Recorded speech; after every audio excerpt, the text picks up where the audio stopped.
Whether you've cooked with gas alone or added wood-fired flavour using the wood-fire stone protector, cleaning in the flow is simple.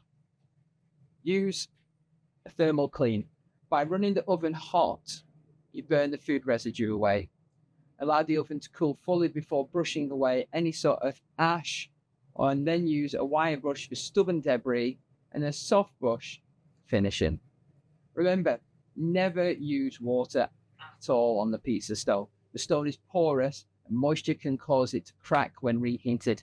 No water, no detergents, just heat and brushes. The use of moisture to clean the oven will result in damage, and this will void warranty. When cleaning the outside of the oven, we recommend using kitchen spray to eliminate the contact of water with the actual stone itself. Spray on a sponge and rub around any dirt around the way. This will achieve a perfect clean and leave the oven looking clean for your next cook. Thanks for watching and happy cooking.